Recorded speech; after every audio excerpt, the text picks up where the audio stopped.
Hello everyone, welcome to drama hut. आज मैं आपको एक न्यू चाइनीज़ ड्रामा एक्सप्लेन करने वाली हूँ जिसका नाम है स्पीड एंड लव।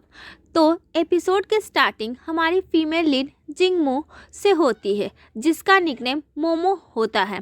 वो एक प्यारी सी ड्रेस में खड़ी होती है। मोमो की मॉम उससे कहती है, तुम आज बहुत प्यारी लग रही हो, हमने तुम्हारा रूम रेडी करवा दिया है। वो 4th फ्लोर पर है। लेकिन मोमो बिल्कुल भी खुश नहीं दिख रही होती है। वो अपनी मॉम से कहती है, मुझे यहाँ नहीं रहना, मैं अपने खुद के घर में रहना चाहती हूँ।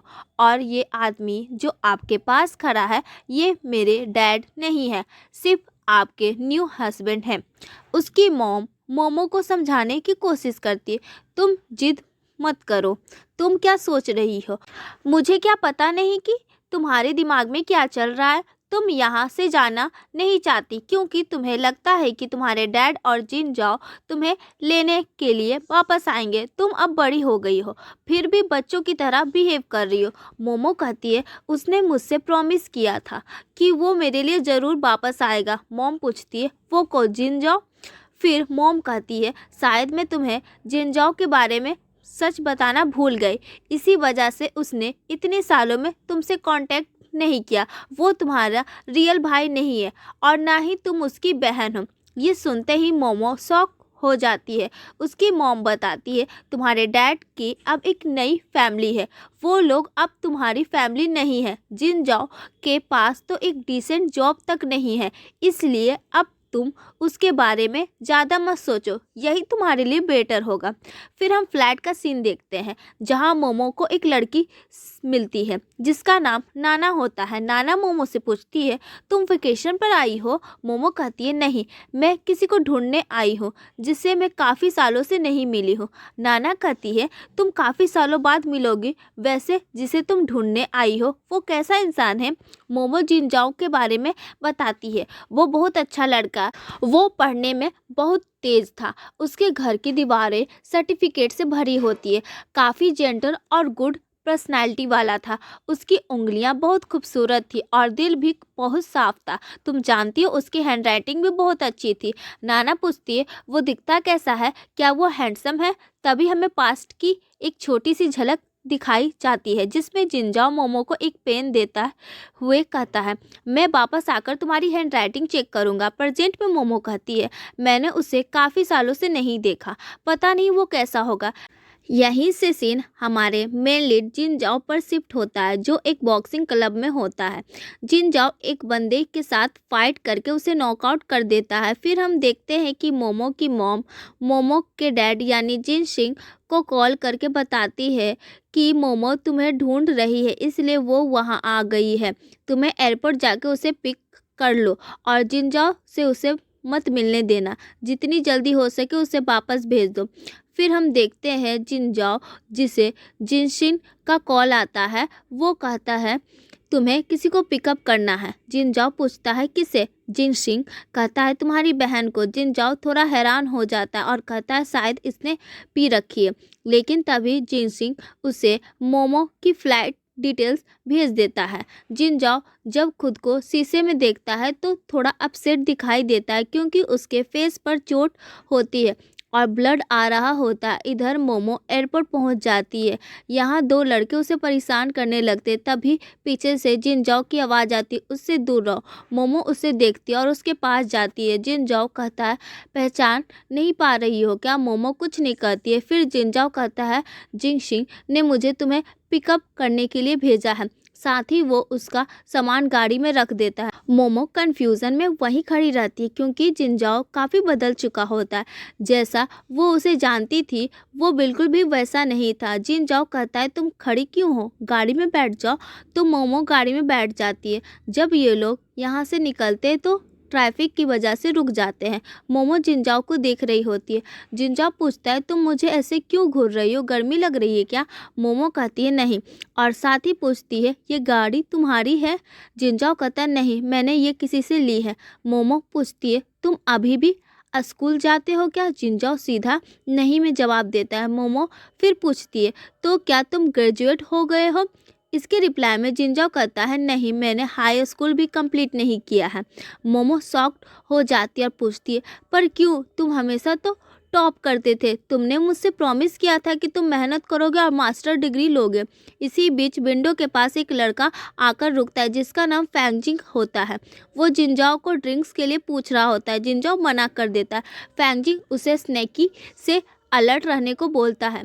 इसके बाद जिंजाओ वहाँ से निकल जाता है। मोमो पूछती है वो लड़का तुम्हारा फ्रेंड था, तुम उस जैसे लड़के को अपना फ्रेंड कैसे बना सकते हो। जिंजाओ कोई जवाब नहीं देता और गाड़ी से उतरकर मोमो के लिए पीने के लिए कुछ लेने चला जाता है। मोमो गाड़ी में बैठे बैठे सोच रही होती है ये अचानक से इतना लंबा कैसे हो गया और इसके वो फ्रेंड भी अच्छे इंसान नहीं लग रहे हैं। इसके फेस पर चोट भी लगी है, इतने सालों में ये ऐसी जिंदगी जी रहा था। इसी बीच जिंजाओ मोमो के लिए स्ट्रॉबेरी जूस ले आता है जो मोमो का फेवरेट होता है क्योंकि बचपन में दोनों बहुत ज़्यादा स्ट्रॉबेरी खाया करते थे। मोमो सोचती है इसे अभी भी सब कुछ याद है। फिर ये लोग घर पहुंच जाते हैं जो काफ़ी सारी सीढ़ियां चढ़ने के बाद होता है। इतनी सीढ़ियां चढ़कर मोमो की सांस फूल जाती है। जिंजाओ कहता है इतनी सीढ़ियां चढ़ने में तुम्हारी सांस फूल गई, तुम्हें फिट होने की ज़रूरत है। मोमो पूछती है इतनी सीढ़ियां चढ़ने के बाद तुम्हारी सांस नहीं फूल रही। जिंजाओ कहता है मुझे इसकी आदत है। उसके बाद ये लोग अंदर आ जाते हैं। मोमो के पापा पीकर फ्लोर पर पड़े होते हैं। जिंजाओ कहता है उठो, मैं उसे ले आया हूँ। मोमो पूछती है मेरे डैड कहाँ पर है, और जैसे ही वो अपने डैड को देखती है वो शॉक हो जाती है। यहाँ पर मोमो एक लेडी को देखती है जो उसके डैड की न्यू वाइफ होती है। वो मोमो से कहती है तुम मोमो हो ना, तुम तो बहुत बड़ी हो गई हो और फोटो से भी ज़्यादा सुंदर लग रही है, और बैठ जाओ, मैंने तुम्हारे लिए डम्पलिंग्स बनाए हैं। मोमो बैठ जाती है। लेडी कहती है तुम काफ़ी प्रीटी हो, बिल्कुल अपने डैड पर नहीं गई हो। तब मोमो कहती है जब मेरे डैड यंग थे तो वो काफ़ी हैंडसम थे। लेडी कहती है अच्छा, पर मैंने उन्हें यंग टाइम पे नहीं देखा है। मोमो नोटिस करती है कि उन लोगों की अपनी एक फैमिली बन चुकी है जो शायद काफ़ी खुश भी है। इसी बीच एक छोटी सी बच्ची जिनसिंग वहाँ आ जाती है जो उसके डैड और उसकी न्यू वाइफ की बेटी होती है। लेडी जिनसिंग से कहती है अपनी बड़ी दीदी को हेलो बोलो। जिनसिंग कोई रिएक्शन नहीं देती है। मोमो उसे देखकर थोड़ा हैरान होती है और कहती है कोई बात नहीं, वैसे भी हम पहली बार मिल रहे हैं। लेडी कहती है बेशक तुम पहली बार मिल रहे हो, पर इसे हेलो तो बोलना चाहिए, आफ्टर ऑल तुम दोनों बहन हो। तब जिंजाओ जिनसिंग के पास आकर उसे मोमो को हेलो बोलने के लिए कहता है, जिसके बाद जिनसिंग हेलो बोल देती है। मोमो उन दोनों को इतना क्लोज देखकर थोड़ा बुरा फील करती है। फिर मोमो कहती है मैं सबके लिए गिफ्ट लेकर आई हूँ, और सबको उनके गिफ्ट दे देती है सिर्फ जिंजाओ को छोड़कर। सब लोग खाना खा रहे होते हैं। जिंजाओ जिनसिंग के प्लेट में डम्पलिंग्स डाल देता है और फिर पूरा डम्पलिंग का प्लेट मोमो के साइड रख देता है। ये देखकर जिनसिंग कहती है आप इसे मुझसे ज़्यादा डम्पलिंग क्यों दे रहे हो। जिंजाओ जवाब देता है क्योंकि ये गेस्ट है। ये सुनकर मोमो को काफ़ी हर्ट फील होता है। इसी बीच एक लड़का सुनली वहाँ आ जाता है जो जिंजाओ को ब्रेंडी कहकर बुलाता है। वो जिंजाओ से कहता है मुझे तुमसे कुछ बात करनी। जिनसिंग की मॉम सुनली को खाना खाने के लिए बोलती है लेकिन सुनली मना कर देता है, मैं किसी और दिन खा लूँगा, अभी मुझे ब्रेंडी से बात करनी है। इसके बाद जिंजाओ कहता है मैं बात करके आता हूँ, आप लोग खाना खा लीजिए, और दोनों बाहर आ जाते हैं। बाहर सुनली कहता है तूने कभी सोचा है अगर तुझे कुछ हो जाता या तू मर जाता तो। इसी बीच मोमो जिंजाओ को उसका गिफ्ट देने के लिए बाहर आ जाती है। सुनली पूछता है क्या ये तुम्हारी रिलेटिव है। जिंजाओ कोई जवाब नहीं देता। सुनली जाने से पहले मोमो से पूछता है तुम्हारा नाम क्या है। मोमो कहती है जिंगमो। सुनली कहता है जिंगमो का मतलब होता है मॉर्निंग और नाइट। वैसे जिंगमो जब भी तुम्हें टाइम मिले मेरे रेस्टोरेंट आना, मैं तुम्हें एक सीक्रेट बताऊंगा। इतना कहकर वो चला जाता है। जिंजाओ पूछता है तुम मुझे ढूंढ रही थी। तब मोमो उसे गिफ्ट दे देती है। जिंजाओ कहता है फ्यूचर में मेरे लिए चीज़ें खरीदने के लिए पैसे वेस्ट मत करना, इसकी कोई ज़रूरत नहीं है। इसके रिप्लाई में मोमो टॉन्ट मारते हुए कहती है ये ज़रूरी है, आफ्टर ऑल मैं गेस्ट जो हूँ। जिंजाओ कुछ नहीं कहता। मोमो वहाँ से चली जाती है। रात को मोमो जिंजाओ के बारे में सोच रही होती, वो ऐसे कैसे बन गया, उसने स्कूल क्यों छोड़ दिया और उसके चेहरे पर वो चोट क्यों थे। वो बाहर आकर चेक करती है लेकिन जिंजाओ वहाँ नहीं होता। उसके बाद वो जिंजाओ को फेसबुक पर फ्रेंड रिक्वेस्ट भेजती है। दूसरी तरफ हम जिंजाओ को एक स्टोर में देखते हैं। जब वो बाहर निकल रहा होता है तब उसकी कीचेन गिर जाती है। एक छोटी सी बच्ची वो कीचेन उठाकर उसे देती है। उस पर लिखा होता है यर्निंग डे एंड नाइट, जो कि मोमो के नाम का मतलब होता है। इधर मोमो को मैसेज आता है कि जिंजाओ ने उसकी फ्रेंड रिक्वेस्ट एक्सेप्ट कर ली है। वो उसे मैसेज करती, तुम कहाँ हो, मुझे भूख लग रही है। जिंजाओ उसे नीचे आने को बोल देता है। मोमो तुरंत दौड़कर नीचे आ जाती है। जिंजाओ सामने खड़ा होता है। मोमो पूछती है, हम कहाँ जा रहे हैं। जिंजाओ कहता है, तुम्हें भूख लग रही थी ना, हम खाने जा रहे हैं। उसके बाद दोनों जाने लगते हैं। रास्ते में मोमो अपनी मस्ती में चल रही होती है, तभी एक बाइक अचानक आ जाती है। उसे बचाने के लिए जिंजाओ मोमो को अपनी तरफ खींच लेता है। दोनों काफ़ी क्लोज आ जाते हैं।